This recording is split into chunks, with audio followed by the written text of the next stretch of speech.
સમગ્ર ભારતમાં અકસ્માતોના બનાવો દિવસાદિવસ વધતા જાય છે।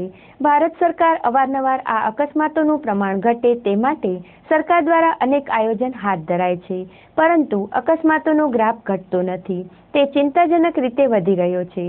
ત્યારે સરકાર દ્વારા ટ્રાફિક સપ્તાહની ઉજવણી કરીને લોકોને ટ્રાફિકના નિયમોને અને સુરક્ષિત ડ્રાઇવિંગ અને માર્ગદર્શન અપાય છે। આ ટ્રાફિક સપ્તાહ અંતર્ગત ભુજ શહેરમાં તેની ઉજવણી કરવામાં આવી હતી।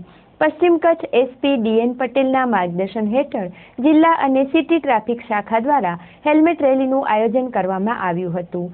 આ હેલ્મેટ રેલીમાં ટ્રાફિક પોલીસના જવાનો તથા આમ નાગરિકો આ રેલીમાં જોડાયા હતા। આ હેલ્મેટ રેલીને જ્યુબિલી ગ્રાઉન્ડથી ડીવાયએસપી પટેલ દ્વારા સ્ટાર્ટ આપવામાં આવ્યો હતો।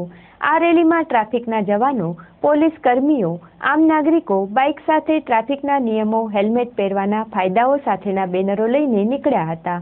લોકોમાં જાગૃતિ કેળવાય અને બાઇક જ્યારે પણ ચલાવીએ ત્યારે હેલ્મેટ પહેરીને જ ચલાવવું જોઈએ તેવી ભલામણ ડીવાયએસપી દ્વારા કરવામાં આવી હતી।